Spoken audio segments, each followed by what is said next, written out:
Career Marathi YouTube चॅनलमध्ये आपले सर्वांचे स्वागत आहे. बृहन्मुंबई महानगरपालिकेमध्ये कार्यकारी सहाय्यक म्हणजे लिपिक या पदासाठी 1846 रिक्त पदांसाठी सरळ सेवेतून भरती प्रक्रिया सुरू झालेली आहे. या संदर्भात ऑफिशियल वेबसाईटवर माहिती देण्यात आलेली आहे. तर आजच्या व्हिडिओमध्ये आज आपण फॉर्म भरण्यासाठी काय शैक्षणिक पात्रता काय आहे, अर्ज कशा पद्धतीने करायचा आहे, अभ्यासक्रम कसा असणार आहे, परीक्षा कोण कंडक्ट करणार आहे या संदर्भात सविस्तर माहिती या व्हिडिओच्या माध्यमातून पाहणार आहोत. चला तर व्हिडिओला सुरुवात करूया. सर्वप्रथम अगोदरच्या व्हिडिओमध्ये कार्यकारी सहाय्यक म्हणजेच लिपिक या पदासाठी थोडक्यात माहिती सांगितलेली आहे. आजच्या व्हिडिओमध्ये आपण परीक्षा पद्धत, स्वरूप याबद्दल माहिती पाहणार आहोत. सरळ सेवा पद्धतीमध्ये सामाजिक व समांतर आरक्षणानुसार भरावयाची पदे येथे दाखवण्यात आलेली आहे. सर्वप्रथम समांतर आरक्षण यामध्ये सर्वसाधारण या गटामध्ये एकूण रिक्त पदाची संख्या आहे 604. महिला यांच्यासाठी रिक्त पदांची संख्या आहे 556. माजी सैनिक यांच्यासाठी आहे 278 रिक्त पदे. प्रकल्पग्रस्त यांच्यासाठी 92, भूकंपग्रस्त 38, अंशकालीन पदवीधर म्हणजेच सुशिक्षित बेरोजगार यांच्यासाठी असे एकूण 1846 पदासाठी भरती प्रक्रिया सुरू झालेली आहे. त्याचप्रमाणे अनाथ मुलांसाठी म्हणजेच 18 पदापैकी संस्थानिक प्रवर्गाकरता 9 पदे, संस्थाबाह्य प्रवर्गाकरता 9 पदे आरक्षित राहणार आहे. त्याचप्रमाणे दिव्यांगासाठी पदे आरक्षित राहणार आहे. खाली थोडं स्क्रोल केल्यानंतर तुम्ही पाहू शकता दिव्यांगाचे वेगवेगळे प्रकार देण्यात आलेले आहे. त्यानुसार त्यांचं आरक्षण निश्चित करून पदांची विभागणी करण्यात आलेली आहे. आता सर्वात महत्त्वाची गोष्ट म्हणजे या पदासाठी अप्लाय करण्यासाठी आपल्याला कोणकोणती शैक्षणिक पात्रता आवश्यक आहे. तर सर्वात प्रथम म्हणजे उमेदवार मान्यताप्राप्त मंडळाची माध्यमिक शालांत प्रमाणपत्र परीक्षा किंवा तत्सम परीक्षा प्रथम प्रयत्नात उत्तीर्ण असावा. म्हणजे इयत्ता 10वी मध्ये तुम्ही पहिल्या प्रयत्नामध्ये उत्तीर्ण असणं कंपल्सरी आहे. यानंतर मान्यताप्राप्त विद्यापीठाचा वाणिज्य, विज्ञान, कला, विधी किंवा तत्सम शाखांचा पदवीधर असावा आणि प्रथम प्रयत्नात किमान 45% गुणांसह उत्तीर्ण असावा. कोणत्याही शाखेची पदवी असेल तरी चालेल, परंतु तुम्हाला पदवीमध्ये 45% व प्रथम प्रयत्नामध्ये तुम्ही पदवी उत्तीर्ण असणं कंपल्सरी आहे. यानंतर माध्यमिक शालांत प्रमाणपत्र व तत्सम उच्च परीक्षा 100 गुणांची मराठी व 100 गुणांची इंग्रजी विषय घेऊन उत्तीर्ण असावा. म्हणजे इयत्ता 10वी मध्ये तुम्हाला 100 गुणांचा मराठी विषय व 100 गुणांचा इंग्रजी विषय घेऊन तुम्ही उत्तीर्ण असणं आवश्यक आहे.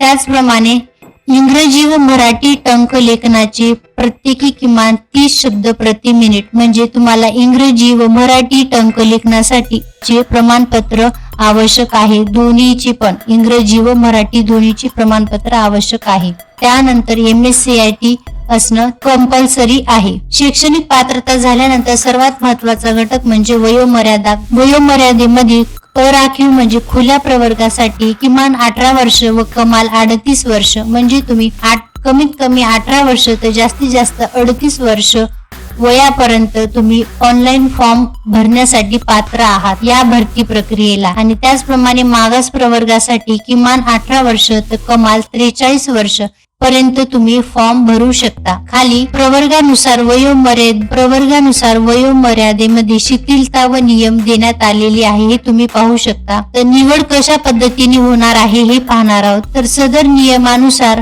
अर्हता व अटी शर्ती पूर्ण करणाऱ्या पात्र उमेदवाराकडून बहुपर्यायी म्हणजेच MCQ टाईप वस्तुनिष्ठ ऑनलाईन पद्धतीने परीक्षा घेण्यात येणार आहे आणि या गुणांच्या आधारे तुमची गुणवत्ता यादीमध्ये निवड होणार आहे. परीक्षा पद्धतीचं स्वरूप म्हणजे परीक्षा पद्धत कशी असणार आहे, त्याचा अभ्यासक्रम याविषयी माहिती. एकूण विषय 4 असणार आहेत. मराठी भाषा व व्याकरण यासाठी एकूण 25 प्रश्न असणार आहेत आणि गुण एकूण 50 असणार आहेत. परीक्षेचं माध्यम मराठी असणार आहे. यानंतर इंग्रजी भाषा व व्याकरण, सामान्य ज्ञान व बौद्धिक चाचणी प्रत्येकी 25 प्रश्न असणार आहे आणि 50 गुण.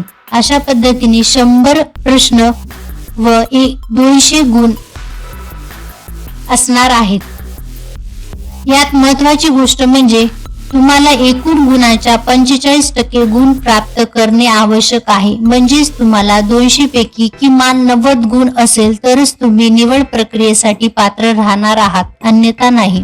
अभ्यासक्रमाविषयी थोडक्यात सांगण्यात आलेला आहे. सामान्य ज्ञान या विषयाच्या प्रश्नपत्रिकेत बृहन्मुंबई महानगरपालिकेशी संबंधित स्थानिक बाबी वैशिष्ट्य यांच्या संदर्भात प्रश्न विचारले जाणार आहेत. चालू घडामोडीशी निगडीत बौद्धिक चाचणी परीक्षेचं स्वरूप हे पूर्व माध्यमिक शिष्यवृत्ती परीक्षेसारखं राहणार आहे. इंग्रजी भाषा व व्याकरण ही या विषयाची ऑनलाईन परीक्षा इंग्रजी माध्यमातूनच घेण्यात येणार आहे आणि बाकी मराठी भाषा, व्याकरण व सामान्य ज्ञान बौद्धिक चाचणी या विषयाची परीक्षा मराठीत भाषेतून असणार आहे. फक्त इंग्रजी विषय हा इंग्रजीतूनच असणार आहे. ही परीक्षा पद्धत आता TCS घेणार आहे हे कन्फर्म आहे. यावरून दिसून येते. यामध्ये सांगितले की सामान्यकरण प्रक्रिया म्हणजेच नॉर्मलायझेशन पद्धत घेण्यात येणार आहे. TCS हीच कंपनी नॉर्मलायझेशन प्रक्रिया घेत असते. जर कधी येणार आहे तर एका दिवशी एकापेक्षा जास्त सत्रामध्ये एक्झाम झाली असेल तर नॉर्मलायझेशन प्रक्रिया घेण्यात येणार आहे असे सांगण्यात आलेले आहे. ऑनलाईन अर्ज करण्यासाठी सुरुवात झालेली आहे. तुम्ही या ऑफिशियल साइटवर जाऊन तुम्ही ऑनलाईन अर्ज करू शकता. ऑनलाईन अर्ज करताना काही अडचणी आल्या असतील तर यावर कॉल करून तुम्ही तुमच्या अडचणी विचारून शंका निरसन करू शकता. यांची वेळ पण देण्यात आलेली आहे, दुपारी 1 ते 1:30 वाजेपर्यंत. परीक्षा फी किती असणार आहे? परीक्षा फी अराखीव म्हणजे खुल्या प्रवर्गासाठी 1000 रुपये असणार आहे GST सहित आणि मागास प्रवर्गासाठी 900 रुपये, ते पण GST सहित. अशा पद्धतीने बृहन्मुंबई महानगरपालिकेतील सरळ सेवेच्या भरती प्रक्रियेतील ऑनलाईन परीक्षा फी, अभ्यासक्रम, परीक्षा पद्धत आणि समांतर व सामाजिक आरक्षण यांच्यानुसार भरावयाचे पदाचा सविस्तर आपण या व्हिडिओच्या माध्यमातून पाहिलेली आहे. आणि या आतमध्ये सर्वात महत्वाचा एक बदल झालेला आहे ते पण पाहूया. तर नॉर्मलायझेशन साठी हे सूत्र एकापेक्षा अनेक सत्रामध्ये एक्झाम झाली तर नॉर्मलायझेशन प्रक्रिया होणार आहे, त्याबाबतचे हे सूत्र आहे, हे तर पाहू शकता. यानंतर परीक्षा पद्धतीत थोडासा बदल आहे, त्याबाबत माहिती घेऊया. आता परीक्षेचं स्वरूप कशा पद्धतीचं असणार आहे?